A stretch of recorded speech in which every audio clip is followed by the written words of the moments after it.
Bismillahirrahmanirrahim. Assalamualaikum warahmatullahi wabarakatuh.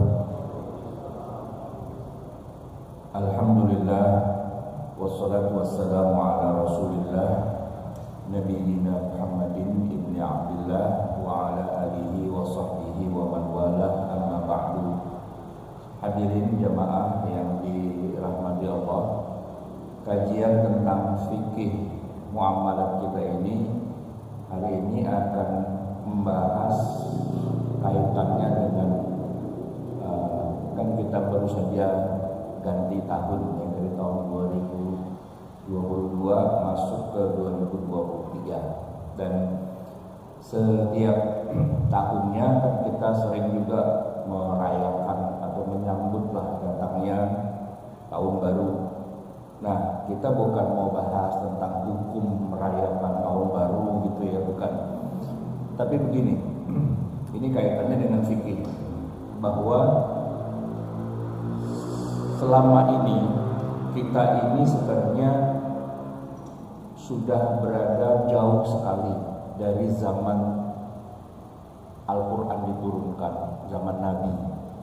Padahal kalau kita banyak baca hadis tentang kenabian Muhammad dan akhir zaman atau hari kiamat, banyak disebutkan bahwa sejak zaman Nabi itu Nabi udah sering banget cerita tentang hari kiamat dengan berbagai macam tanda-tandanya.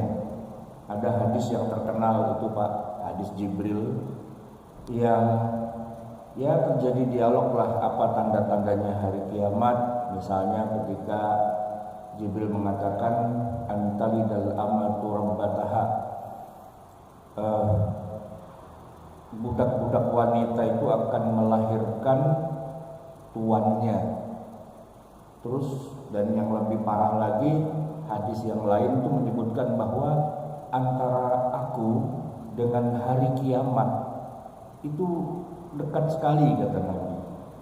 Bahkan hadis yang lain lagi malah menyebutkan lebih parah, munculnya aku, kenabianku ini adalah tanda hari kiamat. Itu kan kalau kita baca hadis-hadisnya, itu semua hadis itu bukan baru muncul sekarang loh Pak, bukan. Itu sudah ada di zaman Nabi. Maksudnya ketika Nabi dan para sahabat itu berbincang, ngobrol gitu tuh, Nabi udah sering banget ngomongin tentang ciri-ciri kiamat. Ya, bahkan Al-Qur'an juga menyebutkan jangan-jangan kiamat sudah dekat. Ya, la'alla sa'ata taqumu qariban. Jangan-jangan kiamat sudah dekat.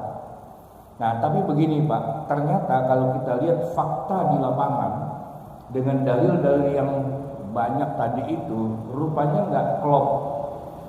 Buktinya Pak, begitu Nabi wafat, itu tidak segera terjadi kiamat. Orang kemudian mengira-ira mungkin Allah kasih perpanjangan waktu. Ternyata sampai 2 tahun Nabi wafat itu kan digantikan oleh Abu Bakar As-Siddiq radhiyallahu anhu. Sampai Abu Bakar wafat pun belum terjadi kiamat. Setelah itu kan diteruskan oleh Sayyidina Umar radhiyallahu anhu. Itu bahkan sampai Umar 10 tahun Pak berkuasa memimpin, nggak terjadi kiamat juga gitu. 10 tahun. Tambah lagi kemudian Utsman bin Affan radhiyallahu anhu itu 12 tahun. Sama dengan masa Abu Bakar plus Umar. Abu Bakar kan 2 tahun, Umar 10. Nah, Utsman itu 12 tahun Pak. Paling lama dari Khulafaur Rasyidin itu Utsman bin Affan. Kemudian terakhir itu Ali bin Abi Thalib 5 tahun. Jadi total itu 29. 2, 10, 12, 5. Masa Khulafaur Rasyidin. Tidak terjadi kiamat juga. Tapi ya kita bisa bilang begini Pak, mungkin Allah bermurah hati, tidak segera terjadi kiamat gitu ya. Tapi ya paling enggak ini udah lumayan nih, perpanjangan waktunya udah lumayan Pak. Coba bayangin, Nabi Muhammad itu menjadi utusan Allah ya, masa kenabiannya itu kan 23 tahun Ya, beliau jadi nabi usia 40, usia 63 itu wafat. 23. Nah, para khulafaur rasyidin itu 29 tahun, Pak. Lebih panjang dari masa kenabian. Ini logikanya begini, Pak. Kalau kita main bola, nih, Pak, nonton bola, ya kan? Bola itu kan biasanya 2 kali 45 menit, di tengahnya ada istirahat. Itu kalau udah sampai 2 babak itu belum gol-gol juga, kan wasit dikasih wewenang untuk pertambahan waktu gitu, Pak ya. Ini udah dikasih pertambahan waktu, Pak, bukan cuma 10 menit, 20 menit nih. Udah 90 menit juga gitu, lebih lama dari pertandingan aslinya. Ternyata nggak gol-gol juga gitu, Pak. Nggak kiamat-kiamat juga. Nah, ini kan bingung orang pada gitu kan. Tapi yang lebih parah, Pak, setelah 29 tahun masa Khulafaur Rasyidin, Islam malah menyebar keluar dari Jazirah Arabia. Di awal itu dari Ali bin Abi Thalib dulu, Pak. Di zaman Ali yang 5 tahun itu, Pak, di tengah-tengahnya tuh Ali memindahkan pusat pemerintahan. Kalau di zaman Nabi kan Madinah gitu ya. Itu, Pak, di zaman Ali pindahin ke Kufah. Dan bersama dengan Ali pindahnya ibu kota itu diangkut juga tidak kurang dari 1.500 sahabat pindah ke Kufah. Itu udah di luar dari Jazirah Arabia itu, Pak. Kebayang ya, zaman Ali Islam pindah ke Kufah, enggak lagi di Madinah sebagaimana zaman Utsman, zaman Umar, zaman Abu Bakar, bahkan zaman Rasulullah. Padahal kan Quran itu kan turunnya ya di Madinah, bahkan sebelumnya turun di Mekah. Tapi di zaman Ali itu dipindah ke Kufah. Pusat peradaban Islamnya, ibu kotanya itu di Kufah. Kufah itu udah di luar Arab, Pak. Kufah itu kalau sekarang ukurannya ya ada di Baghdad gitu, apa di Irak gitu ya, di luar dari negeri Arab, di luar dari Jazirah Arabia. Dan sejak itu kemudian ya tumbuhlah umat Islam di Irak itu sampai kemudian berdiri tuh yang namanya Khilafah Bani Umayyah. Tempatnya malah bukan di Irak, malah di Damaskus. Damaskus itu kan berarti Syria, bukan Irak lagi tapi ke Syria. Itu kurang lebihnya ada 90 tahun gitu, Pak, masa pemerintahan Bani Umayyah, yang di dalamnya itu nanti ada khalifah besar juga yang kita kenal dengan nama Umar bin Abdul Aziz. Itu di 90 tahun berikutnya Bani Umayyah. Setelah itu Bani Umayyah redup, pindah dia ke Spanyol. Tapi di pusat Islam, yaitu di Baghdad itu sendiri, berdirilah khilafah Islamiyah yang berikutnya, Bani Abbasiyah. Nah, di dalam Bani Abbasiyah itu yang kita kenal nanti ada Khalifah Harun ar-Rasyid misalnya, yang kekuasaannya boleh dibilang hampir ke seluruh dunia.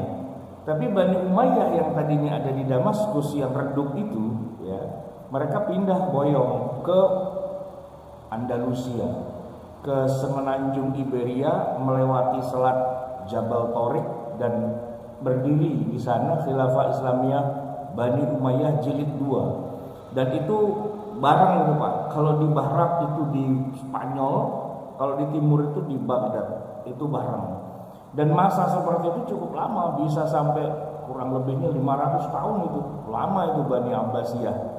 Sampai kemudian redup dan muncul lagi khilafah Bani Utsmaniyah yang kita kenal dengan Turki Utsmani di tahun 1453. Nah, itu tembus ke jantung Eropa, benteng Bosporus direbut. Jadi Konstantinopel itu jadi ibu kota umat Islam, pindah ke Eropa Timur sih. Ya, tapi sampai akhirnya khilafah Bani Utsmaniyah redup ya dan bubar 1924 gitu ya. Itu, Pak, udah 14 abad itu. Terbentang jarak waktu dari Nabi Muhammad wafat ke zaman itu. Dan kita, Pak, sekarang ini kita nggak ngalamin zaman-zaman khilafah-khilafah itu. Udah bubar semua, udah selesai semua. Sekarang kita udah 2023. Kemarin baru malam tahun baru begadang-begadang bakar petasan gitu, Pak. Ini kalau kita ukur-ukur nih, jadi nggak sih kiamat nih? Gitu. Nggak jadi apa? Jadi apa gimana sih gitu ya? Tapi lepas dari itu semua, yang menarik, Pak, bahwa agama Islam itu tetap masih berada pada posisi yang seharusnya, right on the track. Right on the track. Kenapa saya bilang begitu? Pertama, kita memang bersyukur sekali ya sebagai umat Nabi Muhammad itu dapat jaminan Pak, sumber hukum kita yaitu Al-Quran itu tidak akan pernah bisa hilang, tidak akan pernah bisa berkurang, menyusut gitu ya, atau juga nggak bisa disusupi jadi bertambah, jadi berbelok, itu enggak, original banget Pak. Bahkan kan kita setiap hari sholat ya kan, tadi sholat subuh gitu misalnya, itu yang dibaca oleh imam kita gitu Pak, panjang pendeknya, huruf-hurufnya dan sebagainya, itu persis yang diucapkan oleh Nabi Muhammad SAW. Ya mungkin nadanya beda-beda dikit kali, kan lidahnya beda gitu ya. Tapi makharijul hurufnya saja, huruf-huruf di Al-Quran itu tidak ada satupun yang korup gitu misalnya.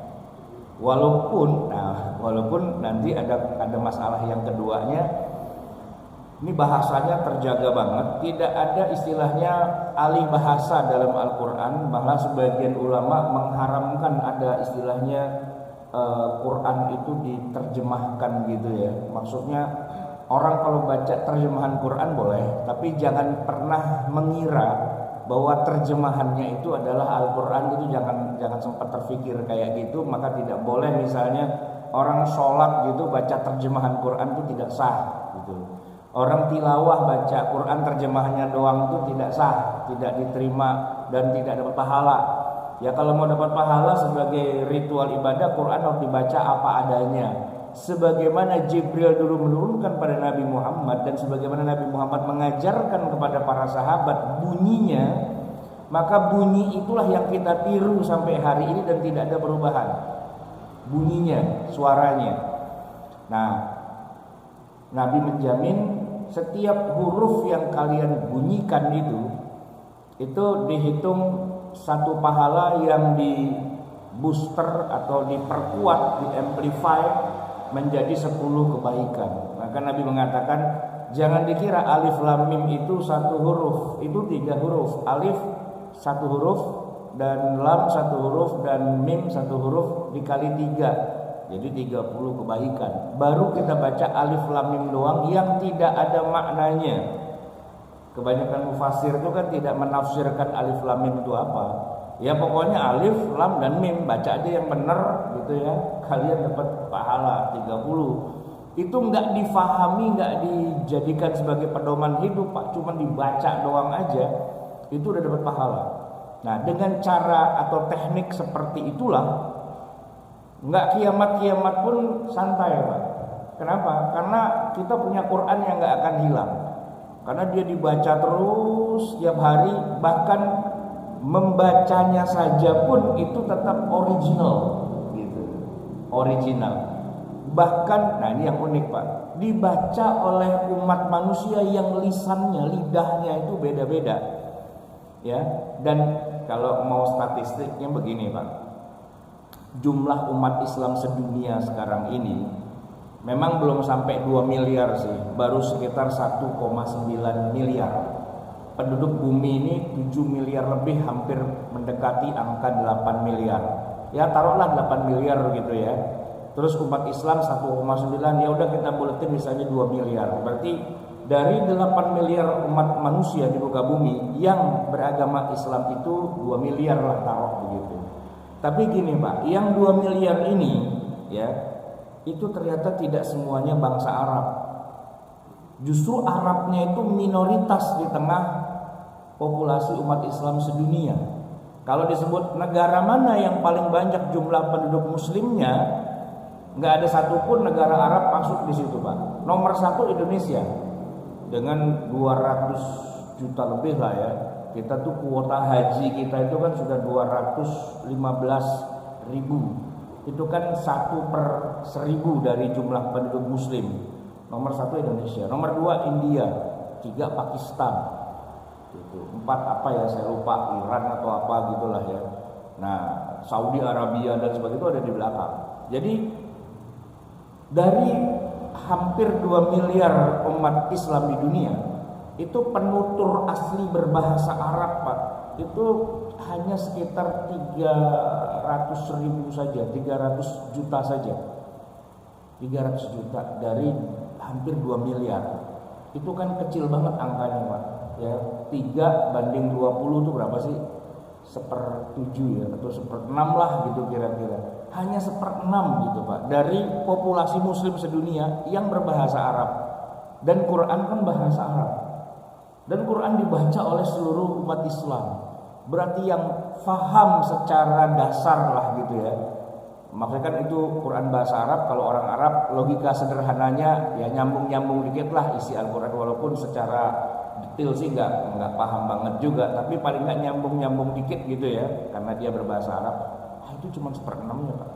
Yang sisanya itu kan nggak bisa bahasa Arab sama sekali, dalam arti jangankan paham, Pak. Ini, Pak, menuturkan dengan lisan saja kan susah gitu, Pak.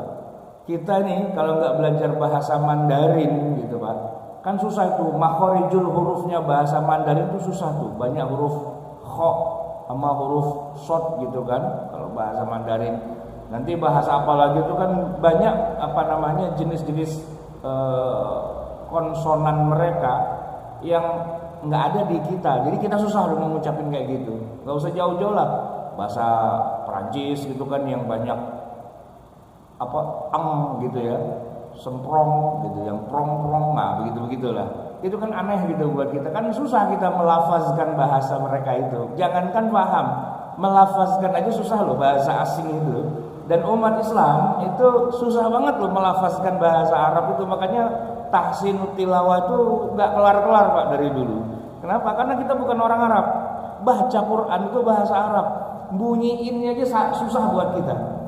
Bunyiin Quran belum sampai pada level memahami, baru membunyikan saja itu susah. Makanya kalau dibilang baca Quran berpahala, emang karena susah, Pak. Susah membunyikannya. Kalau buat dari kecil lidahnya dikerok itu, Pak, ribet, itu susah gitu. Makanya banyak orang yang pinter agama, tapi kalau sudah baca Quran kadang-kadang belepetan juga, Pak. Kenapa? Karena emang bukan bahasa dia. Agak sulit untuk bisa membunyikan bahasa Arab itu dengan lidah yang memang tidak terlatih dengan menggunakan bahasa itu. Nah, tapi lepas dari itu semua, tetap saja Qur'annya kita tuh original. Ya, yang kita baca tuh ya original banget. Seperti itulah dulu Jibril menurunkannya di masa kenabian 14 abad yang lalu. Seperti itu juga Nabi mengajarkan pada para sahabat. Seperti itu juga para sahabat mengajarkan kepada para tabi'in, atba'ut tabi'in. Terus 14 abad kemudian kita nih, Pak, di luar Jazirah Arabia jauh banget, nggak kebayang. Bahkan seingat saya hadis-hadis Nabi itu nggak ada yang menyebut Indonesia gitu, Pak. Maksudnya negeri yang kalau Cina gitu masih kesebut, Pak, Cina gitu ya, walaupun itu bukan hadis Nabi. Sebagian mengatakan itu katanya perkataan Umar, apa sahabat lah gitu ya. Utlubul ilma walau bisin gitu ya, tuntutlah ilmu walaupun ke negeri Cina. Kan sebagian ulama mengatakan maksudnya tuh Cina tuh negeri yang jauh banget gitu loh dari Jazirah Arabia, kan pakai jalur sutra gitu, Pak ya. Nah kalau kita nih, Pak, Indonesia udah Cina kesonoan lagi, Pak, udah nggak ada di peta lah begitu ya kan. Nah tapi kita Muslim dan kita baca Quran gitu. Jadi walaupun jauh, Pak, sinyalnya kuat, sinyalnya dapat, barnya penuh, Pak, 4G gitu. Ya, maksud saya walaupun sudah 15 atau 14 abad lamanya jarak antara kita dengan Nabi Muhammad, tapi kita pemeluk Islam, kita masih baca Quran dan Al-Qurannya original. Nah gitu. Nah tinggal yang jadi masalah gini, Pak. Ini kita udah punya jalur bagus, Pak, ya, dengan Quran. Hadis juga bagus dengan adanya para ulama yang bisa memilah mana hadis palsu, mana hadis yang nyambung gitu ya. Itu alhamdulillah kita punya karunia dua itu, Pak. Yang mohon maaf, nabi-nabi dan rasul yang lain itu nggak dibekali dengan kekuatan yang satu ini. Taurat gitu misalnya, Pak, Allah kan nggak pernah menjamin Taurat itu akan abadi, kan enggak. Injil gitu ya, enggak juga gitu. Semua kitab suci para nabi yang terdahulu itu tidak dibekali dengan keabadian atau jaminan dia akan tetap ada terus sampai hari kiamat, tuh enggak ada. Kecuali Quran. Allah yang menjaminnya di dalam Al-Quran, inna nahnu nazzalna dzikra wa inna lahu lahafizun. Itu jaminan dari Allah. Tapi jaminan itu bukan cuma sekedar istilahnya memuji diri sendiri ya, tapi terbukti di lapangan, Pak. Terbukti di lapangan. Maksudnya, mohon maaf, hafiz dan hafizah di tengah dunia Islam itu nggak pernah habis, Pak. Muncul terus orang yang hafal Quran, dan itu jadi budaya kan. Paham nggak paham tuh bab yang lain, tapi hafal gitu, Pak. Nah, orang-orang Yahudi, Pak, itu tidak dibiasakan dari zaman Nabi Musa menghafal Taurat, itu enggak. Menghafal Injil gitu enggak. Emang nabi-nabi terdahulu memang tidak dibekali dengan sistem kayak gitu untuk dihafal gitu kitab sucinya, enggak. Padahal kalau kita perbandingkan dalam hadis-hadis Nabi disebutkan, karena kan Nabi yang sering bertemu dengan orang Yahudi ya di Madinah. Taurat itu, Pak, dibandingkan dengan Quran secara konten, secara isi, itu nggak ada apa-apanya. Maksud saya, jumlah ayat di Taurat yang Allah turunkan pada Nabi Musa dengan jumlah ayat Quran yang turun pada Nabi Muhammad, itu perbandingannya jauh banget, Pak. Kita ini Quran lumayan besar, karena dikatakan Quran itu semacam kayak gabungan dari semua kitab suci yang pernah turun di muka bumi. Nah, Taurat itu perbandingannya gini, Pak. Bapak tahu surat Al-Baqarah, surat yang kedua, berapa jumlah ayatnya? 286. Kalau jumlah ayat. Kalau pakai juz, dari 30 juz Al-Baqarah itu memakan 2,5 juz dari 30 juz. Nah, Taurat itu kira-kira kontennya itu sebesar surat Al-Baqarah gitu. Taurat yang turun pada Nabi Musa. Logikanya ngapal satu surat Al-Baqarah doang lebih gampang dong dibandingkan dengan menghafal 30 juz Al-Quran, kan cuma 2,5 gitu kan. 2,5 dari 30 itu berapa per berapa? Seper berapa, Pak? Kok lupa? Per 12 ya? Iyalah. Taurat kan lebih sedikit. Injil itu diriwayatkan cuman seperti surat Ali Imran, hampir sama dengan Al-Baqarah, tapi lebih pendek, nggak sampai 286. Al-Baqarah 286 ayat. Ali Imran lebih pendek gitu, Pak. Jadi Injil segitu. Nah, Quran tadi dikatakan dia semacam gabungan dari semua kitab suci yang pernah turun. Makanya turunnya Al-Quran itu, Pak, 23 tahun. Bayangin, kalau Taurat turun sekaligus gubrak gitu, udah selesai gitu kan. Nabi-nabi terdahulu itu kalau terima wahyu dalam kitab suci sekaligus saja gubrak gitu, selesai. Tapi kalau Quran enggak. Quran turun sedikit-sedikit. Pertama turun 5 ayat dulu, Iqra. Ya kan? Belum selesai surat Al-Alaq, loncat surat Al-Mudaththir, surat Al-Muzammil, loncat surat Al-Fatihah, loncat 23 tahun. Nah, 23 tahun itu berarti total ayat yang turun 6.236. 6.236. Kalau Bapak nggak percaya, Bapak hitungin sendiri dah. Surat Al-Fatihah itu 7. Kan Bapak bisa buka mushaf tuh, ya kan? Al-Baqarah hitungin 286. Ali Imran berapa? Bapak susun ke bawah pakai kalkulator, pakai Excel yang gampang gitu, Pak. 6.236. Saya udah hafal jumlah ayatnya, maksudnya bukan hafal Qurannya. Nah, itu banyak banget, Pak. Dan parahnya itu, Pak, di tengah umat Islam 6.236 itu dihafal, Pak. Dan para hafizah kita itu, Pak, keren banget. 6.236, Pak, bisa dibaca dalam sehari. Mulai ba'da subuh kayak gini jam 6 ngebut, Pak, baca mulai dari Al-Baqarah mulai ngebut, asar selesai, Pak. Asar selesai. Wah, emang sih bacaannya cepat banget, Pak, ya. Ibarat di jalan tol tuh kecepatan udah 140, 150 itu Pak, ya kan, udah nggak ada yang nyaingin lah kayak gitu ya. Tapi ya unik banget, dan kondisi kayak gitu tuh Pak, itu fasilitas Allah berikan pada umat Nabi Muhammad yang terakhir. Nggak kiamat nggak apa-apa lah, santai aja. Kenapa? Karena Qurannya masih tetap ada, pegangannya masih ada ya. Di situ kita aman lah Pak ya, nggak usah ribut kalau wah ada Quran palsu gitu, santai. Kenapa? Ketahuan juga bakalannya gitu, karena udah ada jaminan, orang dihafal oleh beribu-ribu manusia, belum juga yang tertulis dalam mushaf gitu kan. Kita nggak usah ngeributin yang Quran dipalsukan, Quran di apa tuh, enggak, itu aman lah. Yang jadi problem kita adalah bagaimana materi yang turun 1000 tahun yang lalu, 1400 tahun yang lalu Pak, materinya itu kan turunnya di zaman Nabi dong, ya kan? Itu bisa kita implementasikan di zaman sekarang. Itu butuh 2 skill Pak. Pertama, skill memahami bagaimana ayat itu konteksnya di zaman Nabi, ya kan? Karena enggak di zaman Nabi sendiri itu ayat kadang-kadang nggak bisa dipahami dengan baik kecuali Nabi jelasin dulu bagaimana maksudnya, maunya dan sebagainya. Paham dulu gitu loh. Implementasi ayat itu di zaman Nabi itu kayak apa?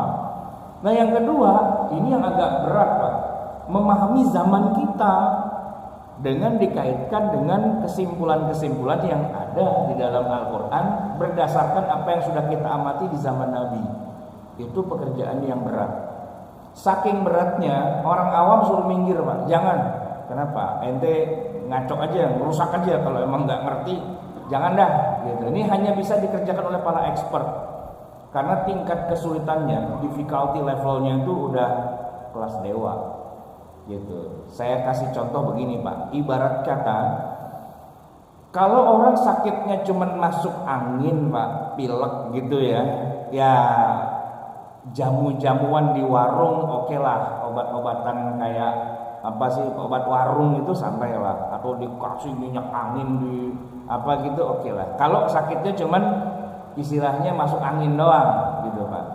Tapi kalau udah sakit kelas elit Pak, sakit kelas elit ya nggak bisa Pak dijampe-jampe, diruqyah gitu, nggak bisa. Kalau cuman sakit-sakit biasa, pegal-pegal gitu, udah bekam aja selesai udah gitu kan. Istilahnya pengobatan ala-ala tradisional yang ya siapa aja bisa lah gitu melakukannya gitu kan. Orang bukan dokter pun ya ngaku-ngaku aja lah, oh ini obatnya ini gitu bisa. Tapi kalau udah sakit yang berkelas Pak, nggak bisa, itu harus dibawa ke rumah sakit. Dokter pun tidak akan tiba-tiba langsung ini obatnya gini, enggak. Periksa lab dulu lah yang benar ya kan. Di ronsen dulu, di MRI dulu, apa segala macam. Kalau misalnya kanker lah Pak, ini saya kemarin baru aja jenguk keluarga yang diangkat itu Pak, kanker payudara gitu kan, ada kemoterapi dan sebagainya. Ribet itu Pak, nggak bisa cuma dikasih jamu aja deh gitu, nggak bisa. Nah, itu ribet, itu yang bisa ngerjain hanya dokter yang udah usianya udah profesor semua kan, untuk bisa menyelesaikan kanker itu, dan yang sembuh udah banyak sih. Cuman maksud saya ini bukan masalah yang simple gitu, yang kemudian makan korma aju aja 7 biji ntar kankernya hilang, ya nggak bisa begitu juga gitu. Itu bukan masalah yang sesederhana yang kita pikirkan gitu kan. Harus orang expert yang menanganinya, karena memang penyakitnya penyakit modern gitu ya. Nah problematika kehidupan beragama kita hari ini tuh gitu juga Pak, tingkat kesulitannya itu 2 kali lipat. Kenapa saya bilang 2 kali lipat? Pertama, kita harus memahami ayatnya dulu, ya kan? Ayatnya kita pahami. Nah yang kedua, bagaimana memahami zamannya. Yang susah itu kalau menurut saya bukan memahami ayat. Kalau memahami ayat itu gampang Pak, ya. Belajar aja ilmu keislaman, belajar tafsir, belajar hadis, belajar fikih, belajar usul fikih dan sebagainya, selesai. Tapi apakah kemudian yang sudah belajar ilmu agama itu bisa mengimplementasikannya di dalam realitas kekinian? Itu yang jadi masalah Pak. Masalah banget Pak. Saya harus kasih contoh biar gak cuma ngomong masalah. Gini Pak, Quran nih ya, Pertama bicara tentang sholat, zakat. Sholat insya Allah aman lah ya. Tapi kalau udah zakat Pak, ini masalah nih Pak. Masalah banget. Nih ya, Nabi SAW itu kan tinggal di Arab, makannya korma dong Pak, tiap hari kan, sebagai makanan pokok gitu. Maka kalau Nabi bayar zakat itu Pak, zakat fitrah, kurma. Setidak-tidaknya gandum, karena mereka juga makan roti. Antara dua itu Pak, roti dengan kurma. Nah, hadis-hadis Nabi tentang bagaimana Nabi bayar zakat, nggak pernah itu Pak bayar zakatnya pakai beras, nggak ada. Apalagi uang, nggak ada. Ya kan? Jadi kalau kita belajar zakat lewat hadis-hadis Nabi, tidak ada loh Nabi bayar zakat pakai beras, apalagi pakai uang. Ya kan? Nah, kalau kita hidup di zaman Nabi aman dong, ya kan? Kita bayar zakatnya kayak Nabi lah, pakai gandum, pakai kurma, karena masyarakatnya juga makannya itu. Nggak aneh. Tapi kalau kita sekarang hidup di Indonesia di abad ke-20, ya kan? Wah, ini jadi kacau nih Pak. Karena gini, kita mau menjalankan yang kayak Nabi bayar zakat pakai gandum. Panitianya nolak Pak, ya. Apalagi kita kasih kurma, lebih nolak lagi mereka, ya kan? Apaan nih Pak? Zakat? Oh, dibuka lah, kok kurma? Sesuai dengan hadis Nabi, bahwa Nabi itu kalau bayar zakat, zakatnya kurma, gitu. Nah, panitia zakatnya bilang, Pak, Bapak kalau mau nyumbang buat buka puasa kemarin Pak, ini udah mau Lebaran. Gitu. Ngapain nyumbang kurma lagi gitu. Padahal ya kalau Nabi dan para sahabat emang ya zakatnya kurma. Di kita panitianya nolak. Kenapa? Ya mustahiknya pada kagak makan kurma. Kurma mah di kita cuma buat iseng-iseng berhadiah doang, makan 2-3 biji, geli-geliin perut doang udah. Buka puasa tuh Pak, walaupun bilangnya pakai kurma, tetap aja pakai nasi. Ya kan? Kalau nggak percaya kapan-kapan besok nih bulan Ramadan Pak An-Nasr bikin acara buka puasa bersama. Hidangannya sesuai dengan hadis Nabi, kurma. Tapi kurma doang. Kalau nggak ngamuk jamaahnya ngamuk gitu. Mana masa cuma kurma doang? Oh, itu apa pakai hitungan dong lu gitu kan. Nah, padahal Nabi itu dan para sahabat makan kurma ya kurma aja udah gitu. Ini kan problem Pak. Problemnya adalah ya kita nggak hidup di zaman Nabi, tapi ayat dan hadisnya turunnya untuk masa itu. Nah, sekarang kita udah abad ke-15 dan di Indonesia pula lokasinya orang kan makannya nasi. Gimana nih? Mengkonversinya tuh gimana? Nah, itu yang jadi masalah. Ya kan? Tapi walaupun saya bilang itu masalah, kita punya jawabannya apa? Disitulah ilmu fikih berperan. Fikih Pak, fikih itu artinya paham, ya kan, memahami gitu kan. Jadi memahami konteksnya. Nah, para ulama ahli fikih jawabnya santai Pak. Yang penting bukan gandum atau kormanya, yang penting itu makanan pokoknya. Nah, gitu Pak. Ketemu kata kuncinya, makanan pokok. Oh, berarti kalau kita ini makannya nasi, ya udah zakatnya adalah beras. Atau kalau pakai pendekatan Imam Abu Hanifah, udah gini aja, kembalikan saja kepada pokoknya dalam bentuk uang. Terserah nanti orangnya mau makannya apa, mau makan kentang, mau makan jagung, mau makan nasi, mau kasih aja duitnya, biar nanti dia beli sendiri tuh makanan pokoknya. Abu Hanifah tuh begitu pendekatannya. Nah, jadi jamaah sekalian yang dirahmati Allah, Quran itu nanti tetap bisa relevan dengan setiap zaman, ya, setiap tempat. Itu nggak asal ngarang aja gitu Pak, tapi ada kaidahnya, ada ukurannya, ya. Nah, ukuran atau kaidah itulah yang kita sebut dengan ilmu fikih, untuk bisa mengukur dengan presisi. Nah, nggak asal comot, nggak asal tebak, nggak asal begini kali, begitu kali, enggak. Ya. Saya kasih contoh lagi yang kedua. Tadi kan masalah zakat. Ini masalah yang nomor satu malah sholat misalnya Pak. Di zaman Nabi SAW itu kalau di dalam Al-Qur'annya itu disebutkan. Allah Subhanahu wa taala berfirman, "Wa idza darabtum fil ardi fala junaha 'alaikum an taqsuru." Apabila kamu bepergian di muka bumi, tidak mengapa kamu mengqasar salat. Ya kan? Nah, qasar salat itu boleh terjadi, boleh dilakukan ketika kita safar.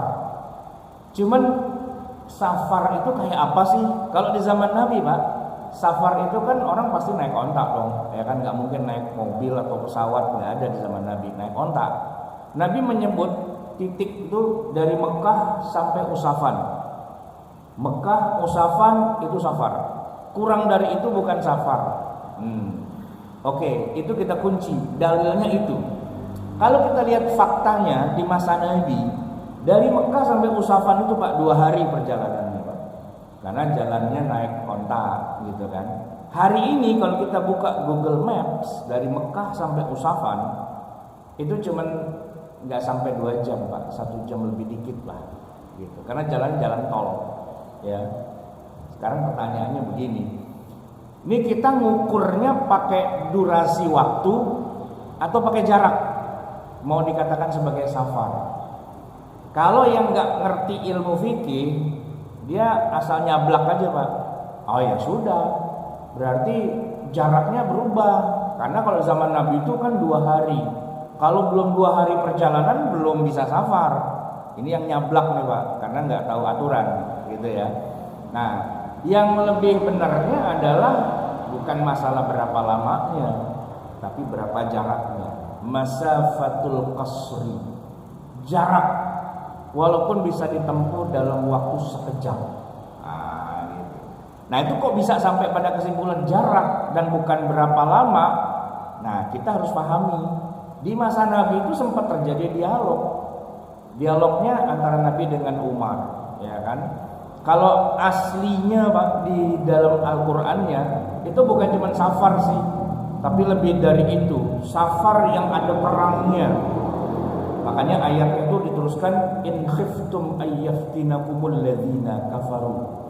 Perjalanan yang kamu takut kamu diperangi sama orang kafir, itu silahkan qasar, perang. Cuma kejadiannya adalah setelah sudah nggak ada perang, di masa Nabi itu kan ada perjanjian Hudaybiyah, bahkan ada Fathu Mekah. Mekah itu sudah aman gitu kan. Masa Nabi waktu haji itu masih qasar juga gitu kan, ditanya sama Umar, ya Rasul, kan kita nggak perang, kenapa kita qasar? Nah, Rasul mengatakan ini adalah sedekah dari Allah, maka terimalah sedekahnya, cukup dengan safar saja. Jadi kemudian ada perubahan ilatnya, yang tadi demi agar kita dimudahkan lagi perang, sekarang berubah demi agar kita dimudahkan dalam safar gitu kan. Nah kemudian berubah lagi, mau dalam keadaan sulit atau dalam keadaan tidak sulit, yang penting jaraknya aja dah gitu Pak. Nah di dalam ilmu fikih itu kemudian jelas bahwa bolehnya orang mengqasar itu jarak dan bukan masyaqqah, bukan berat atau tidak beratnya. Cuma kalau yang nggak belajar fikih Pak, dia masih gerambang-gerambing sono kemari Pak. Ya kadang-kadang dia bilang, kan ini berat, kan ini macet, kan ini banyak urusan, kan ini apa, qasar dah gitu. Nah itu kalau yang ngerti the rule of the game, aturan mainnya, nggak bisa begitu, karena ada rule-nya gitu. Nah yang membuat Quran itu tidak melenceng dari maksud yang sesungguhnya, itu rule-nya itu Pak, aturannya. Kalau Qurannya semua kita baca, nggak ada masalah ya. Kalau dibilang ayo kita semua kembali pada Quran, ya semua juga pakai Quran. Cuman yang membedakan adalah ada orang pakai Quran lalu dia tafsirkan sendiri sesuai dengan kemampuannya yang simple banget itu, dengan mereka yang ini bisa dikaitkan dengan kalau di konteks di zaman Nabinya tuh gini, tapi untuk di zaman sekarangnya berarti begini konteksnya. Nah itu Pak, ada ilmunya, ada teorinya gitu, ada pelajarannya, ada mata kuliahnya. Nah itu disebut dengan ilmu fikih, ilmu yang mempelajari hukum-hukum syariat Islam, sumbernya dari Quran, dari Sunnah, ya kan, dari ijma, dari qiyas dan sebagainya, tapi implementasinya dengan realitas. Yang susah itu Pak, mengaitkan dengan realitasnya. Kalau sekedar baca Qur'annya gampang, nggak ada masalah, ya hadisnya juga nggak ada masalah. Implementasinya yang jadi masalah, Pak. Nah, problematika kita hidup di abad 15 Hijriah ini, Pak, implementasi. Kalau cuman baca dalil Qur'annya, mas semua juga pegang Quran. Di mana-mana orang baca Quran. Nggak ada urusan kita dengan tidak pakai Quran, ya nggak. Semua pakai Quran, semua pakai hadis. Tapi bagaimana menarik kesimpulan hukumnya? Nah, itu yang jadi masalah. Bukan apa-apa, Pak. Di masa Nabi saja nggak bisa orang cuman pakai Quran gitu aja, tuh nggak bisa. Karena ayat-ayat Quran sendiri pun satu dengan yang lain kadang-kadang secara tidak langsung tuh ada kontradiksi. Hadis juga begitu, ada kontradiksi sebenarnya. Nah, kalau di kita ditambah lagi, yaitu dengan realitas zaman yang berubah. Ini Pak, poin yang terakhir ini yang penting, Pak. Jadi gini, dalam masalah zakat tadi ya, kita tahu ketika Allah memerintahkan kita zakat, itu buat siapa sih harta zakat itu, Pak? Kepada siapa ditujukan harta zakat itu? 8 asnaf kan? Nah, 8 asnaf itu, Pak, ya, Qurannya tetap menyebut 8 karena tidak mungkin Quran itu dikurangi, ditambah atau diubah, nggak mungkin. Ya begitulah bunyi ayatnya. Tapi implementasi di lapangannya itu bisa saja berubah, Pak. Di zaman Nabi dengan di zaman Umar itu udah berubah. Di zaman Nabi, orang yang disebut dengan wal mu'allafati qulubuhum itu ada dan diberi harta zakat memang. Tapi di zaman Umar, kata Umar, udah nggak ada lagi yang namanya mu'allafati qulubuhum di zaman kita sekarang. Ayat boleh tetap ada, tapi faktanya di lapangan kelompok yang dulu disebut mu'allafati qulubuhum, orangnya sih masih ada, Pak, tapi karakternya sudah berubah. Sudah nggak masuk kriteria sebagai mu'allafati qulubuhum. Pak, boleh dong saya tanya, mu'allaf itu apa sih, Pak?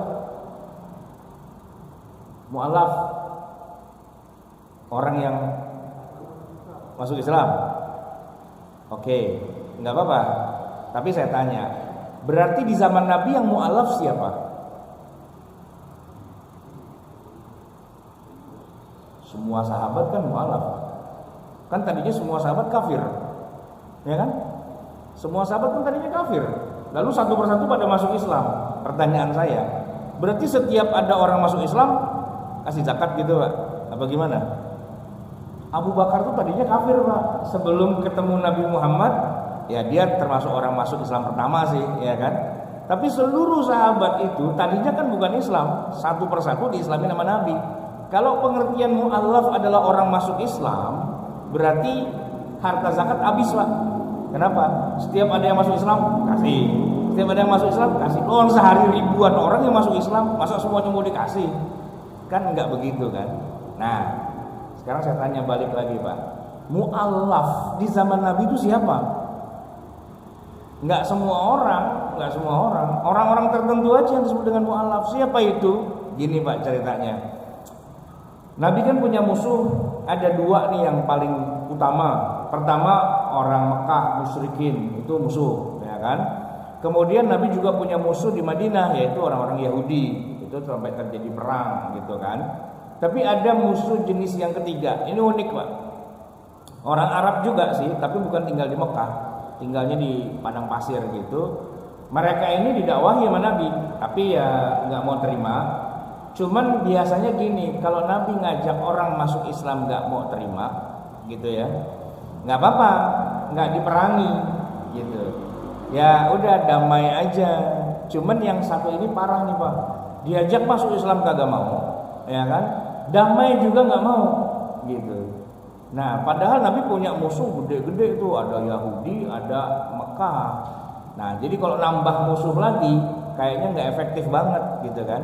Allah kasih solusi, yaitu taklukkan mereka bukan dengan pedang, taklukkan mereka dengan uang. Maka turunlah ayat wal mu'allafati qulubuhum. Nah, siapa itu? Orang yang ditaklukkan hatinya. Mu'allaf itu yang ditaklukkan hatinya. Tapi dengan apa? Dengan uang, dengan zakat. Jadi ada ratusan ekor kambing tiap tahun disetorkan Nabi kepada kaum itu. Dan luar biasa Pak, ini konsep yang luar biasa. Kasih uang habis perkara Pak. Udah langsung dia diem, damai, aman Pak, gitu. Nah daripada kita perang butuh modal besar, kasih duit aja gitu Pak. Dan benar itu efektif. Udah tiap tahun kasih, tiap tahun kasih sampai akhirnya Nabi wafat Pak. Itu kaum itu tetap tiap tahun nagih Pak kepada Nabi kan. Nah karena Nabi wafat, datangnya ke Abu Bakar dong, ya kan? Datang nih ke Abu Bakar, minta jatah. Abu Bakar kasih, tapi kata Umar, jangan. Kenapa? Jangan. Kenapa? Gini Abu Bakar, ente tahu nggak kenapa Nabi selama ini ngasih mereka? Ya karena kan kita dulu masih punya banyak musuh, ya kan? Sekarang semua musuh kita udah kita kalahkan, kita udah jadi besar banget ini. Dan kalau kita ukur-ukur kaum itu, ya nggak ada seujung kuku, kita gebuk aja sekalian, kita habisin itu, gitu ya. Kata Umar. Tapi kata Abu Bakar, enggak saya nggak mau merangin mereka gitu kan. Karena kita kasih zakat aja mereka udah diem, udah nggak usah gitu. Maka dikasihlah sama Abu Bakar tetap gitu kan. Abu Bakar kan cuma 2 tahun Pak, cuma 2 kali dapat. Abu Bakar wafat kan digantikan sama Umar. Nah di zaman Umar Pak nggak bisa, lo nggak bisa minta-minta ke kita. Dulu Nabi Abu Bakar ngasih itu karena rasa kasihan gitu. Sekarang nggak ada kasihan-kasihan. Saya yang berkuasa sekarang, nggak ada setoran-setoran kayak gitu. Yang ada bumi hangus, diancam begitu Pak sama Umar Pak. Diem ya, takut. Ya kan lihat pasukan muslim udah gede banget, udah nggak berani lagi. Kata Umar udah nggak ada lagi ya mu'alaf-mu'alafan gitu Pak. Sejak zaman Umar itu sudah tidak ada lagi pos buat mu'alaf. Ayat Qur'annya masih ada, tapi orangnya yang udah nggak ada. Ya orangnya sih masih ada, tapi karakter dia adalah mu'alaf. Kita nggak butuh lagi menaklukkan mereka dengan uang. Kalau mau kita taklukkan dengan pedang aja sekalian, selesai udah gitu. Udah Pak, sejak zaman Umar, Utsman, Ali dan sebagainya itu udah nggak ada lagi asnaf namanya mu'alaf. Hanya berhenti di zaman Abu Bakar doang gitu. Nah itu Pak, masih di zaman Nabi dan para sahabat itu realitasnya udah mulai geser. Ayat Qur'annya nggak geser, realitas kehidupannya yang geser, ya kan? Nah gimana coba bayangin kalau 15 abad kemudian di zaman sekarang Pak, yang geser udah banyak banget Pak. Yang paling kentara 2 yang geser. Pertama budak. Kalau kita baca Quran Pak, di dalam Al-Quran itu ada hukum zihar. Tahu Pak zihar? Seorang suami mau menyiksa istrinya tapi secara seksual. Jadi gini Pak, dia kan punya istri. Kan laki-laki suami kan wajib memberi nafkah pada istrinya, ya kan? Nafkah batin, nafkah lahir gitu ya. Nafkah batin itu maksudnya hubungan seksual gitu Pak. Tapi suami mau menghukum istrinya dengan perkataan begini, kamu bagiku seharam ibuku, anti ka dhahri ummi. Haram bagi saya menyentuh kamu seperti aku haram menyentuh ibuku sendiri. Itu nggak cerai Pak, tapi nggak akan disetubuhi gitu. Dan itu kayak sumpah gitu Pak, karena mengharamkan kayak gitu. Itu namanya zihar. Nah kalau suami kemudian akhirnya mau mengakhiri sumpah ziharnya itu, dia harus bayar kafaroh. Kafarohnya apa? Bebaskan budak gitu. Nah di zaman Nabi, zaman sahabat 14 abad lamanya, ketika perbudakan masih ada, gampang. Tinggal ke pasar budak beli, bebasin. Ke pasar budak beli, bebasin. Sesuai dengan perintah Quran. Ya. Fatahriru raqabah gitu. Kalau kejadiannya di masa itu Pak. Nah kalau sekarang ada orang melakukan kayak gitu, suruh bebasin budak, kita beli budaknya di mana? Kagak ada orang jualan budak hari ini. Nggak ada, perbudakan udah dihapus. Ayatnya masih bilang bebasin budak, budaknya kagak ada. Nah itu kayak tadi Pak, yang Umar tadi ya, Wal mu'allafati qulubuhum ayatnya ada, tapi faktanya kita udah besar, kita nggak butuh lagi orang yang kita taklukkan dengan harta. Orang kita udah berkuasa kok, gitu ya. Nah, siang hari jima sama istri bulan Ramadan, Pak, itu kan kafarahnya membebaskan budak. Nah, kalau orang kejadian hari ini kayak gitu dia mau bebasin budak, beli budaknya di mana? Budaknya udah nggak ada, gitu. Kalaupun ada orang diculik, human trafficking dan sebagainya, itu kan kriminal. Kalau di masa Nabi budak itu bukan kriminal, Pak, legal. Budak itu legal. Malah, nah ini yang unik nih, Pak. Kalau ada budak kabur dari tuannya, apa kewajiban kita sebagai muslim? Nangkep budak itu dan harus kembalikan pada tuannya. Itu perintah dalam agama begitu, Pak. Al-abdul abiq, budak yang lari dari tuannya itu berdosa. Jadi harus kita tangkap, kita kembalikan lagi pada tuannya. Kayak seorang yang punya ternak, terus ada ternaknya yang tersesat gitu, Pak, hilang. Nah, kalau kita nemuin tuh, kita harus kembalikan pada yang punya. Budak di zaman Nabi kalau dia kabur, kita tangkap, kita balikin pada tuannya. Karena itu hak sah dan syar'i seorang tuan memiliki budak.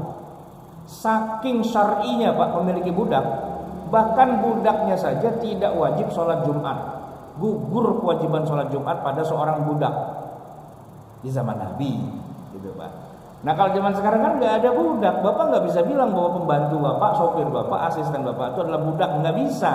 Saya tanya, itu asisten pembantu kalau dia laki, wajib nggak dia sholat Jumat?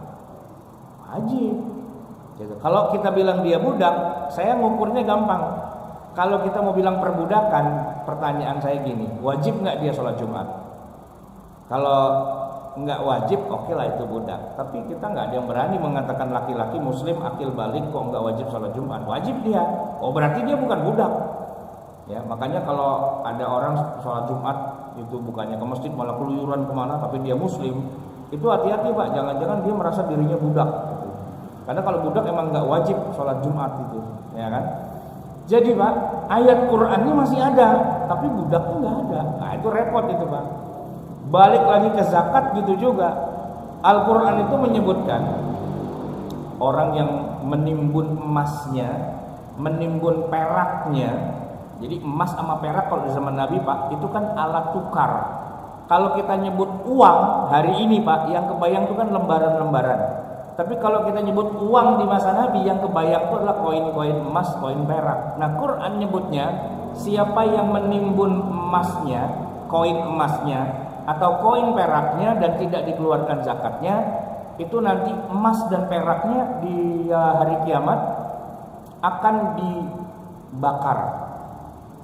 Emasnya yang dibakar, Pak, bukan orangnya. Emasnya yang dibakar, peraknya sampai membara. Lalu kemudian emas yang sudah membara itulah yang ditempelkan ke jidatnya, gitu, Pak. Itu Quran loh. Yauma yuhma fi nari jahannama fatukwa biha jibahuhum wa zuhuruhum wa apalagi satu lagi, fatukwa biha jibahuhum wa zuhur, gitu ya. Ada 3, dahi, perut dan punggung. Jadi orang yang nggak bayar zakat itu nggak dibakar, Pak, disetrika. Nah, nyetrikanya pakai emasnya yang dibakar itu. Ya sama aja sih, Pak. Ya kan, dibakar langsung sama ditempelin sama emas yang membara. Tapi kan dia emas, Pak, dia perak. Alhamdulillah, Pak, hari ini kita nggak ada yang menyimpan emas, Pak. Nggak ada yang menyimpan perak. Kita nyimpan deposito, Pak. Pertanyaannya, kalau punya deposito nggak dikeluarin zakatnya, gimana cara menghukumnya? Buku tabungannya ditempelin ke kita apa gimana? Enggak dong, ya kan? Nah, kan jadi nggak cocok itu, Pak. Konteks Quran dengan konteks kita hari ini nggak cocok itu. Terus gimana cara memahaminya? Nah, itu dia problemnya, Pak. Kalau Quran mah ngomong apa adanya berdasarkan fakta yang ada di zaman Nabi. Orang itu pelit nggak bayar zakat, dia punya emas, emasnya dipanasin, ditempelin ke jidat. Nah kalau hari sekarang kita nggak punya emas, kita nyimpen deposito, yang ditempelin ke jidat apaan, gitu Pak. Nah ini kan butuh pemahaman, ya kan, butuh kontekstualisasi. Kayak apa kemudian bentuknya untuk di zaman kita sekarang? Pertanyaannya, kalau nyimpennya bukan emas, kena zakat nggak? Itu dulu, ya kan? Kena zakat nggak? Kalau kena zakat terhitungnya gimana caranya? Karena zakat emas itu kena kalau dia sudah beratnya sekian gram. Nah kalau deposito beratnya apa, nilainya atau gimana? Kan dikias jatuh-jatuhnya Pak. Ya itu harus pakai fikih lagi. Nah ada ilmunya untuk bisa menyelesaikan hal-hal seperti itu. Baik jamaah sekalian yang dirahmati Allah, semoga kita umat Islam di akhir zaman ini Pak, ya kita sih nggak berharap kiamat segera terjadi. Kita sih minta ya Allah perpanjang aja teruslah. Kalau perlu ntar tahun 3000 kayak tahun 4000, tahun 5000 baru kiamat gitu ya. Kita nggak buru-buru minta kiamat segera terjadi. Toh dari dulu orang pada nungguin kiamat, kagak kiamat juga. Kalau ada kajian-kajian tentang akhir zaman katanya Dajjal mau datang dan sebagainya, dari zaman Nabi juga orang udah ngomongin kayak gitu. Kagak kiamat juga apa gini hari. Kita nggak usah ngeributin Dajjalnya dah, nggak usah ngeributin. Kan kita ributin lah. Ini Quran turunnya di zaman Nabi dan sekarang gimana implementasinya buat kita. Urusan Allah mau menurunkan Dajjal mau enggak mau apa dan sebagainya itu urusan Allah, itu masalah gaib, nggak usah kita ributin di zaman sekarang ini.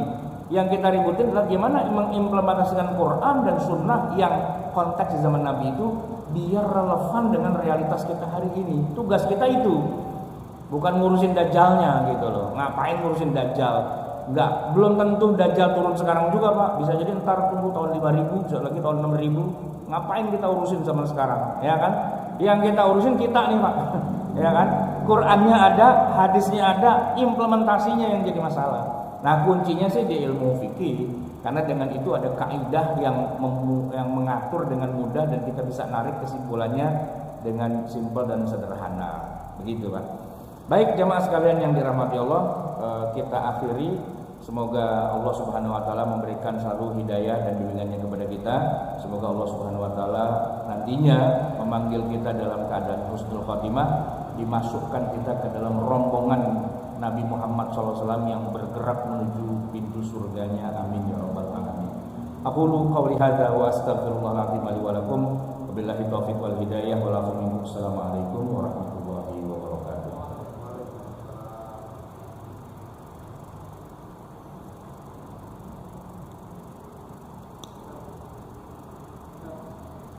Oh ya, ada yang nanya Pak?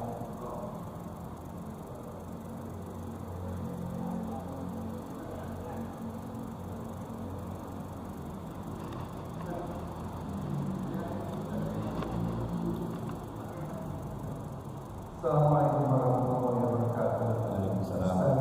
Ya. Bicara mengenai kiamat, memang saya setuju banget Ustaz. Karena itu kan ditentukan Tuhan. Kelihatannya kita nggak tahu kapan. Bisa tahun 5000 aja bisa tahun ini. Pertanyaan saya, ini kan salah satu tanda buat kiamat itu kita kembali kepada sistem khilafah. Yang bilang siapa? Hadisnya katanya. Enggak ada hadis bilang begitu. Bohong. Hadis Pak. Ya Pak, anggapannya gitu. Ya kalau Anda sebagai orang ngomong kayak gitu ya terserah dia. Tapi kalau bilang hadisnya bilang kita suruh kembali pada sistem khilafah, enggak.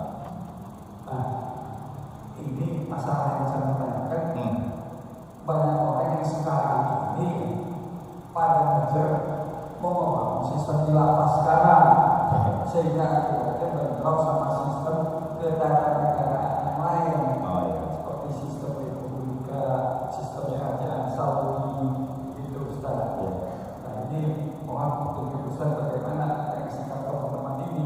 Karena saya udah bilang sama mereka, jangankan sistem kita percayalah misalnya khilafah itu ada, tapi akhir zaman kan Enggak juga. menjelang kiamat, enggak misalnya betul. Tapi dalam kiamat yang kita tahu kapan, ini udah 1500 tahun nggak ada akibatnya. Jadi kok sekarang diributin, kan jadi akibatnya jadi bentrok sama sistem-sistem yang lain. Itu terima kasih. Waalaikumsalam. Jadi tidak ada hadis yang mengatakan bahwa menjelang akhir zaman akan lagi ada khilafah. Enggak, itu salah paham. Salah paham dari hadisnya. Hadisnya itu kan mengatakan bahwa khilafah itu ya, itu pertama alaman haji nubuwah ya, seperti manhaj di masa Nabi gitu kan. Setelah itu ada mulkan abdon, mulkan jabariyatan, lalu wa ta'mudu wa khilafah alaman haji nubuwah kan gitu kan. Itu oleh orang sekarang ditafsirkan seenak dangkulnya dia aja, gatuk, dicocok-cocokin aja gitu Pak. Enggak, itu tafsiran. Kalau hadisnya sahih, ya kan? Hadisnya sahih. Tapi coba bayangin Pak, hadis itu kan yang ngomong Nabi, ya kan? Ada periode yang sangat menyedihkan, ada mulkan adon, mulkan jabariyatan, tapi pada akhirnya akan kembali lagi khilafah alaman haji nubuwah kan gitu kan. Itu kan diterjemahkan oleh orang sekarang dengan semaunya dia, oh nanti akan ada khilafah lagi nih. Enggak, bukan begitu. Para sahabat memahaminya enggak kayak gitu. Ya memang kita pernah ada masa mulkan adon, mulkan jabariyatan, tapi khilafah alaman haji nubuwah itu adalah Umar bin Abdul Aziz. Itu khilafah alaman haji nubuwah. Setelah Abu Bakar, Umar, Utsman, Ali, kan terjadi bunuh-bunuhan tuh sesama para sahabat. Ada perang Siffin, ada perang Jamal dan sebagainya kan. Lalu ada khalifah-khalifah yang katanya ya begitulah menguasai dengan cara zalim dan sebagainya. Tapi akan kembali khilafah seperti zaman nubuwah. Siapa itu? Umar bin Abdul Aziz. Iya kan?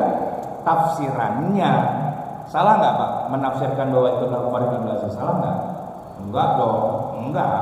Karena para sahabat tahunya ya setelah Abdullah bin Abdul Aziz udah kiamat deh, gitu loh. Ternyata kan nggak kiamat juga. Nah, terus khalifahnya macam-macam. Lalu Bani Abbasiyah. Siapa khilafah alaman haji nubuwah di akhir zaman? Ngukurnya dari zaman itu Pak. Ya Harun ar-Rasyid lah pastinya, ya kan? Itu khilafah alaman haji nubuwah tuh Harun ar-Rasyid. Gitu. Tafsirannya mereka salah apa benar? Ya kita nggak bisa salahin. Menurut ukuran mereka ya Harun ar-Rasyid lah. Yang hebat namanya juga ar-Rasyid, ya kan? Ar-Rasyid itu kenapa digelar ar-Rasyid? Karena dia punya karakter kayak khilafah rasyidah, khulafaur rasyidin, yang rasyid, yang lurus lah gitu istilahnya. Harun itu rasyid Pak, gitu. Jadi kalau di Bani Umayyah itu ada Umar bin Abdul Aziz yang sama dengan khulafah rasyidin. Nah di Bani Abbasiyah itu ada Harun ar-Rasyid, gitu, ya kan? Orang kira setelah Harun ar-Rasyid kiamat dah nih, gitu. Ternyata nggak kiamat juga Pak, ya kan? Ternyata itu rahasia Allah, ternyata terus gitu kan. Nah orang sekarang bilang ntar kali ada khilafah lagi terakhir gitu. Cuman lucunya dia bilang sistem khilafah. Khilafah itu bukan sistem Pak, bukan, gitu loh. Ya bukan nama sebuah sistem. Bego aja orang yang mengatakan bahwa khilafah adalah sebuah sistem. Ya enggak. Maksudnya khilafah itu ya penguasa, khalifah. Kalau sistem mah sesuai dengan zaman. Kalau khulafah rasyidin yang 4 Pak, kalau kita teropong, itu sistem apa sebenarnya? Kerajaan Pak. Khalifah Umar itu Pak, itu kalau kita ukur dengan pola negara modern hari ini, saya tanya Pak, di zaman Umar siapa legislatifnya? Umar. Siapa judikatifnya? Umar. Siapa satu lagi apa tuh? Eksekutifnya? Umar juga. Siapa hakim agungnya? Umar. Siapa imam masjidnya? Umar. Lah, Umar itu penguasa mutlak. Iya, kalau kata Umar penggal. Perlu pengadilan enggak, Pak? Enggak. Apa kata penguasa? Penggal, selesai. Gitu, Pak. Umar. Makanya sekarang Raja Salman di Saudi nah ini yang paling cocok dengan zaman Umar itu. Ini kan raja nih Pak, bangsawan atau orang istana kan banyak, kaya mereka kan. macam-macam sama raja, ya kan? Tangkap, penggal, selesai. Salah, enggak. Di sana tidak ada istilahnya harus pakai proses pengadilan hukum dan sebagainya. Penggal aja, selesai. Penggal aja, gitu. Makanya tidak ada partai oposisi di Saudi. Ngapain ada partai oposisi? Lu tentang raja, sini copotin kepalanya, selesai. Nah, di zaman Umar kayak gitu. Di zaman Khalifah Harun ar-Rasyid, Pak, 10 pemberontak itu 9 kepalanya dicopotin semua, mati. Gak pakai pengadilan, gak ada pengadilan. Lu nentang gua, penggal, enggak. Cuman ada satu yang selamat, Pak. Dari 10 itu, dari algojonya Harun ar-Rasyid, satu yang selamat. Karena dia bisa membuktikan bahwa dirinya tidak terlibat dalam pemberontakan. Namanya Muhammad bin Idris Asy-Syafi'i, Al-Imam Asy-Syafi'i. Itu hidupnya zaman Harun ar-Rasyid. Dia lagi tinggal di Yaman, pemberontaknya itu ngumpulnya di Yaman. 10 orang ditangkap, diseret ke Baghdad, mau dipenggal kepalanya, setelah 9 tinggal 1 nih. Ternyata dia adalah Asy-Syafi'i yang difitnah, dituduh dia pemberontak. Tapi ternyata dia enggak, dan terbukti. Yang belain siapa? Yang belain adalah Grand Vizier, wazir nomor 1 atau Perdana Menteri, yaitu Muhammad bin Hasan Asy-Syaibani, seorang alim besar dalam mazhab Hanafi, teman alma maternya Imam Asy-Syafi'i. Dulu ngajinya bareng sama Imam Malik. Begitu lihat, lah, ente kok di sini? Saya salah tangkap gitu. Ah udah, saya laporin sama Harun ar-Rasyid. Laporin. Ini mau salah tangkap ini. Ini ulama ini, gitu kan? Dan dites kan sama Harun ar-Rasyid. Kata Grand Viziernya itu, Baginda tanya dah semua ilmu apa aja dia pasti bisa jawab. Orang ini anaknya pinter banget nih. Tanyain semua. Berhari-hari itu, Pak, kayak orang kursus privat sama Imam Syafi'i. Sampai akhirnya kata Harun ar-Rasyid, wahai guru, panggil guru. Tadi mau dipenggal kepalanya, ternyata itu guru. Saya minta kesediaan Anda untuk jadi guru privat saya seterusnya. Gitu. Jadi kalau urusan ini ada Muhammad bin Hasan Asy-Syaibani, tapi Anda jadi guru privat saya. Tolong arahkan saya. Anda ini seorang alim besar. Kata Asy-Syafi'i, akan lebih bermanfaat kalau ilmu saya share kepada orang lebih banyak ketimbang kepada satu orang aja. Izinkan saya mengajar di Mekah. Saya mau pulang ke Mekah, saya mau ngajar di Mekah orang ribuan. Saya ngajar orang banyak daripada cuma satu doang Anda di sini. Gitu. Logis juga kan, dilepas kasih duit. Belum sampai keluar istana, duitnya udah habis, Pak. Dibagiin semua pada pengawal, pada raja. Girang mereka semua. Itu Syafi'i. Nah, artinya kalau sistem khilafah, Pak, kekuasaan mutlak absolut. Memang diberikan. Boleh, sah. Tapi untuk orang-orang zaman segitu boleh. Umar bin Abdul Aziz, Umar bin Khattab, Harun ar-Rasyid boleh. Mereka orang yang kepribadian sudah jadi, Pak. Nah, kalau orang zaman sekarang dikasih kekuasaan semutlak dan seabsolut itu, parah, ya kan? Jadi dajjal itu akhirnya. Makanya untuk negara yang udah zaman sekarang, Pak, kekuasaan nggak boleh absolut, dipecah. Kalau orang Perancis tuh membuatnya trias politika, ada legislatif, yudikatif, eksekutif, kan gitu. Nah, kalau ente mau ngomongin sistem khilafah, oh berarti kekuasaan mutlak pada satu orang, ya kan? Serempetan obajai, penggal, bilang apa itu, ya kan? Kalau sekarang kan nggak bisa begitu. Walaupun dia menteri, walaupun dia pejabat, bahkan walaupun dia seorang presiden, kalau dia salah, gitu kan? Karena hukum di atas semuanya itu, ya kan? Nah, saya mau tanya, negara khilafah yang dimaksud itu hukum di atas apa di bawah? Coba. Yang pada sok ngomong khilafah, saya mau tanya, khalifah itu di atas hukum apa di bawah hukum? Kalau khalifah di bawah hukum, ya itu nama doang khalifah kan, tapi dia ada di bawah hukum. Tapi khulafa ur-rasyidin dulu kita semua, itu khalifah itu di atas hukum. Dia yang bikin hukum. Mulutnya itu adalah undang-undang. Jadi kalau ada orang berontak sama dia, bunuh, penggal, ya udah selesai. Itulah hukum. Gitu kan? Nah, sekarang Anda mau bikin negara yang Anda sebut khilafah yang kayak gitu apa gimana? Pertanyaannya kan itu sekarang. Ya enggak? Jangan dikira, wah kita hidup zaman Khulafaur Rasyidin tuh asik. Enggak asik gitu. Enggak asik. Kenapa? Ya kalau khalifahnya Abu Bakar sih oke. Kalau khalifahnya Umar, Utsman, pribadi yang luar biasa. Tapi siapa bisa jamin hari ini orang sehebat Abu Bakar? Enggak dong, ya kan? Yang ada adalah para penguasa bengis yang kejam. Itu Pak di Bani siapa? Bani Abbasiyah itu ada yang bergelar As-Saffah, pembantai. Gelarnya itu membantai orang gitu Pak. Sah banget. Orang dia raja kok, namanya raja, bantai aja, kagak ada urusan. Pak, kalau ada seorang yang divonis hukum mati di negara kita, sudah tingkat negeri, pengadilan negeri, dia naik banding hukum mati juga, dia kasasi, dia ke MA hukum mati juga Pak. Itu nyawanya tergantung siapa Pak? Kalau sudah banding, sudah kasasi, sudah MA, hukuman mati, nyawanya siapa yang bisa bela? Presiden kan? Gerasi kan? Gerasi lah. Jadi kan yang nentuin akhirnya kalau kata presiden bunuh aja kan selesai, gitu kan? Tapi kalau kata presiden bilang ya udah ampuni, ada gerasi, rehabilitasi, amnesti, abolisi, itu kan ya pelajaran SMA zaman dulu tuh Pak, kan bisa itu sebenarnya. Nah, artinya seorang penguasa memang dia menentukan segala sesuatunya, tapi kekuasaannya dibatasi. Di negara modern apapun istilahnya, mau republik, mau apa dan sebagainya, khalifah atau penguasa atau sultan itu dibatasi sebatas segitunya. Nah, di negara-negara zaman sekarang Pak, semuanya begitu. Kecuali tadi Saudi. Kalau Saudi masih bebas Pak.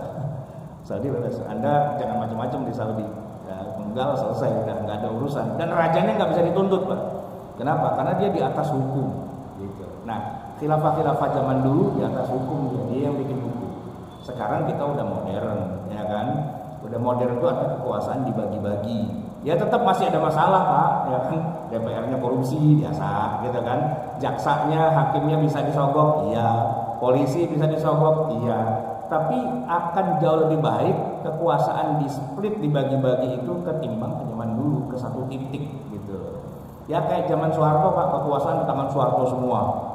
Kata orang itu lebih diktator gitu kan. Reformasi, kekuasaan dibagi-bagi, ya semuanya korupsi juga berjamaah gitu kan. Emang nggak ada diktator sih, cuman jadi rata gitu korupsinya gitu kan.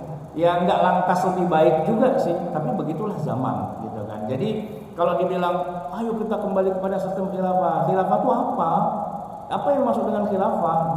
Deskripsikan dulu apa yang masuk dengan khilafah, bedah dulu isinya. Ibarat kata gini Pak, kita ditawarin mau beli apartemen. Ya saya bilang oke, tapi saya nggak mau cuman dibilang di sono, saya mau lihat lokasinya di mana, satu banjir apa enggak. Yang kedua, ada nggak show unitnya? Show unit tuh ya nanti kalau udah jadi kayak gini nih bentuknya gitu, ada nggak gitu loh. Ya kalau nggak ada show unitnya saya disuruh beli harapan kosong gitu, ya sama aja sama Sunda Empire, ya kan, harapan kosong. Orang yang meninggal Sunda Empire-nya hilang tuh kemana tahu. Orang yang dijual cuma hayalnya doang kok, realnya mana gitu. Dan kalau perlu sekarang ini Pak, apa namanya, saya nih Pak beli tablet ini Pak, tablet ini saya nggak ngayal nih Pak. Saya datang ke Samsung dan di Samsung itu ada apa etalasenya, dan saya pencet-pencet kan, oh bisa begini, oh bisa begini, oh bisa begini gitu kan. Mbak, saya beli yang ini gitu. Beli kan, bawa pulang, sampelnya ada Pak, bisa dipencet. Bukan Mbak mau beli tablet, ada sampelnya nggak? Wah nggak usah mikirin sampel, yang penting Anda beli aja. Anda yakin bahwa tabletnya itu ada? Ya kagak bisa begitu dong, nggak bisa begitu. Sampelnya mana? Orang Pak jualan mobil tuh Wuling Air-V 300 juta tuh Pak.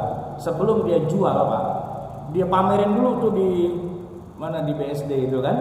Orang boleh test drive Pak, karena ini kan baru. Wah nggak pakai bensin, colokin di rumah bisa gitu kan. Ya orang mau test drive dong, coba-coba dulu gitu kan. Begitu coba, wes langsung apa namanya, PSK apa, kalau mau beli itu apa namanya, surat jual beli, SPK SPK.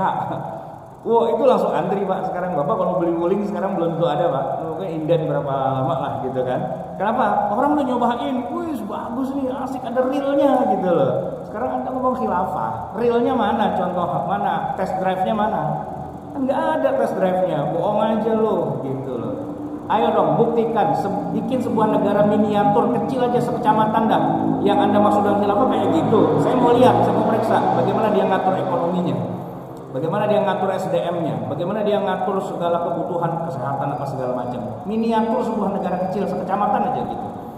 Kalau ada test drive bagus, ntar saya beli. Tapi kalau sampel aja lo nggak bisa kasih, gimana? Bohong aja lo kerjaannya, gitu Pak. Banyak yang tukang bohong gitu Pak. Dusta, ngayal, nggak jauh levelnya sama aja sama Sunda Empire gitu. Ngayal aja dia, ya kan? Sunda Empire kan orangnya udah wafat ya kalau nggak salah ya. Oke, ada lagi Pak? Ya silakan. Baik Pak, mungkin terakhir pertanyaan saya Pak. Oh iya. Yang pertama ada sebelum kita akhir karena sudah siap. Kedua Pak, yang pertama adalah sistem jual beli pasar. Jadi yang pasar itu sendiri Pak, karena kami kebetulan di sini ada mesin vaksin apa yang namanya mesin yang bisa jual. Oh iya. Vending mesin. Vending mesin itu apakah vaksin suntik Pak? vending mesin apakah bisa dioperasikan di masjid karena kami kebetulan ada mesin yang mesti dimanfaatkan. Beli apa itu Pak? Jajanan ya? Jajanan. Kayak minuman, kayak gitu ya. Snack gitu ya. Itu yang pertama. Yang kedua adalah menanggapi dialog Bapak yang tadi supaya tidak berbanyak. Karena ada juga Ustaz yang mengatakan ini kan di dalam kehidupan dunia ini diatur semua di dalam Al-Quran. Masuk kamar mandi itu diatur. Enggak, di Quran enggak ada aturan masuk kamar mandi. Seperti ini, artinya maksudnya ada SOP-nya lah kira-kira. Iya. Dan juga tidak tertutup produktif terbuka, itu seperti itu. Oke. Jadi itu Iya. saja. Jadi Iya. mungkin terakhir ini Pak pertanyaan. Terima kasih. Ya, jadi gini Pak, masjid ada WC-nya kan boleh Pak ya. Padahal kan masjid tempat suci. Di zaman Nabi ada orang kencing di masjid Pak, hampir mau digebukin itu, mau mati itu. Kalau nggak dibelain sama Nabi, karena dia kencingin di tengah-tengah gitu, ya kan. Tapi sekarang kita kalau lagi di jalan tol, jalan luar kota, pengen pipis, ada masjid, pipis yuk. Masjid kita kencingin Pak. Pertanyaannya dosa nggak Pak? Dosa nggak kencing di masjid Pak? Enggak kan? Kenapa enggak? Ya karena WC-nya nggak di tengah-tengah sini juga Pak, di pojokan sebelah sono di mana gitu kan. Berarti kan ada setting ini wilayah suci, ini wilayah tidak suci gitu loh. Diatur kayak gitu sih boleh Pak. Makanya di masjid ada walimahan juga oke-oke aja, asal jangan di ruang sholat aja gitu ya kan. Yang bagus nanti ada ruangan khusus yang kedap suara. Jadi dia mau jedar-jedor kayak gimana pun nggak kedengeran dari luar. Harusnya begitu. Kayak kita nonton di 21 ya kan. Itu kan enggak teater 1, teater 2, teater 3, teater 4. Masing-masing filmnya gedebak-gedebuk Pak. Kita nggak denger tuh yang ada di sampingnya. Kenapa? Kedap suara kan ruangannya. Nah masjid tuh kalau mau bikin acara gembrong kayak gitu Pak, orang nikahan kan kita kan norak Pak, harus berisik gitu ya, harus gedebak-gedebuk gitu, yang wayang-wayang, yang jengkong-jengkong, yang apa. Nah nggak apa-apa sih, tapi di ruangannya kedap suara gitu. Jadi kalau masuk udah nggak dengar apa-apa suara di luar nggak dengar suara apa-apa di dalam. Harusnya gitu biar nggak terjadi. Nah, vending machine itu ya kurang lebihnya begitu Pak. Kalau vending machine taruh di bagian imam sih jangan, gitu, ya kan? Kecuali dipencet nggak pakai duit nggak apa-apa. Oh itu vending machine-nya buat minyak wangi gratis itu misalnya, silakan aja kan. Tapi kalau vending machine pakai duit, ngetap atau pakai duit beneran, ya jangan di ruang sholat, jangan di ruang ibadah. Ya kalau WC aja boleh di masjid, berarti vending machine juga bisa, tinggal diatur di mana tempatnya yang lebih cocok. Masjid boleh punya istilahnya kafe gitu kan bisa, di situ ada jual makanan dan sebagainya. Masjid pun bisa juga, parkir juga kan kita bayar Pak, itu kan jual beli juga. Jual beli nggak sih Pak kalau parkir itu? Sewa kan? Beberapa masjid itu ada yang masuk ngetep Pak, gitu, keluar ngetep, berarti kan ada keuntungan dari parkir. Itu masjid di Kelapa Gading Al Musyawarah itu Pak, pemasukannya hampir 200 juta loh sebulan itu Pak. Karena sampingnya mallnya nggak muat kalau buat parkirnya di halaman masjidnya ngetap gitu Pak. Dia punya duit banyak Pak. Jamaahnya dikit tapi duitnya banyak. Kenapa? Orang pada parkir. Yang ke masjid mobilnya, orangnya ke mall. Nah, itu kan bisa-bisa aja diatur kayak gitu. Baik. Nah, yang kedua, sebenarnya searah dengan tadi yang disebutkan, segala kehidupan kita tuh diatur memang dalam agama Islam. Tapi jangan salah sebut, diatur di dalam Quran. Enggak. Quran enggak ngatur. Ya. Diatur di dalam hadis. Enggak, hadis enggak ngatur. Terus diatur di mana? Di dalam fikih. Dalam ilmu fikih, Pak. Kita tuh belajar adab masuk ke kamar mandi. Coba deh, itu baca Quran apa baca hadis? Enggak, baca kitab fikih. Di dalam kitab fikih itu disebutkan afdolnya orang kalau masuk kamar mandi itu masuk kaki kanan, kaki kiri dan sebagainya gitu ya. Terus afdolnya begini, afdolnya begitu. Itu adanya di fikih, Bang. Bukan di Quran, bukan di hadis. Enggak, di fikih adanya. Hukum jual beli zaman sekarang di mana? Di fikih gitu. Kan kita kajian kita fikih. Fikih itu apa? Hasil produk yang sumbernya dari Quran, dari hadis, diproses sedemikian rupa menjadi karya para ulama, dan itulah fikih. Nah, kalau yang fikih kan udah dikerjakan oleh tangan profesional. Nah, kita bisa saja Pak bikin fikih sendiri, nggak bisa bahasa Arab tapi ngarang, nyomot dari Quran, nyomot dari hadis, ngarang sendiri, fikih versi gua ini. Nah, itu yang saya bilang itu mah fikih KW, ngarang sendiri. Nah, kalau mau fikih yang standar, yang original. Ibarat kata gini Pak, saya punya tablet Samsung, teman saya punya iPad, berarti kan punyanya sebelah gitu ya. Nah, yang lain mungkin punya namanya Huawei lah atau apa dan sebagainya, ada mereknya gitu Pak. Bisa nggak saya ahli elektronik banget lalu saya bikin tablet sendiri, bikin HP sendiri, bisa nggak? Ya kalau masalah bisa sih, tapi tahu jadi apa enggak gitu Pak, ya kan? Mobil aja Pak, kita orang Indonesia tanpa harus pakai teknologi dari luar negeri bisa lo bikin mobil Pak. Produk Indonesia, diam-diam, bukan SMK, bukan, dari dulu kita udah pulang. Namanya odong-odong. Iya, itu mobil versi Indonesia banget itu Pak, dan nggak usah pakai plat nomor, ya kan? Nggak usah bayar pajak, nggak usah pakai STNK BPKB, lewat tuh Pak. Di kampung-kampung Pak, sekarang kalau pengajian kemana-mana pakai odong-odong Pak, gitu. Kemarin saya ngisi pengajian di mana, bukannya datang pakai bis gitu, pakai odong-odong. Ada berapa biji Pak? Ada 5 apa 6 gitu odong-odong. Emak-emak datang, nah ibu-ibu naik odong-odong gitu, lebih murah Pak Ustaz. Lagian mobil odong-odong nggak usah pakai STNK, nggak usah pakai PKB. Cuman kalau jalan di Jalan Tamrin ditilang sama polisi kayaknya gitu. Tapi kalau buat angkutan pedesaan itu odong-odong Pak, gitu. Dan itu nggak usah bayar pajak, nggak usah apa gitu kan. Cuman masuk tol nggak boleh kali Pak ya, odong-odong masuk jalan tol diusir. Nah gitu Pak. Jadi kalau bikin sendiri sih bisa sih, cuman ya kelasnya odong-odong aja gitu kan. Nah begitu juga kita nih dalam kehidupan kita sekarang, Quran Sunnah itu sumber. Nah realnya produknya adalah ilmu fikih. Para ulama sudah bikin itu, kita tinggal pelajari aja sih sebenarnya. Pakai fikih berarti pakai Quran, pakai hadis, tetap itu sama sebenarnya. Tapi lebih udah jadi produknya gitu sebenarnya. Baik, kita tutup dengan baca doa. Bismillahirrahmanirrahim. Alhamdulillahirabbil alamin. Hamdan wa fi ni'amahu wa yukafi mazidah. Ya Rabbana lakal hamdu wa lakal syukru kama yanbaghi li jalali wajhika wa li 'azimi sultanik. Allahumma shalli wa sallim wa barik ala sayyidina Muhammadin wa ala ali sayyidina Muhammad. Rabbana zalamna anfusana wa illam taghfir lana wa tarhamna lanakunanna minal khasirin. Rabbana amanna bima anzalta wa taba'na rasula fakunna ma'asy syahidin. Rabbana la tuzigh qulubana ba'da idh hadaytana wa hab lana min ladunka rahmatan innaka antal wahhab. Rabbana atina fid dunya hasanah wa fil akhirati hasanah wa qina adzabannar. Wa sallallahu alaihi wasallam Muhammadin wa ala alihi wasallam walhamdulillahirabbil alamin. Wassalamualaikum warahmatullahi wabarakatuh.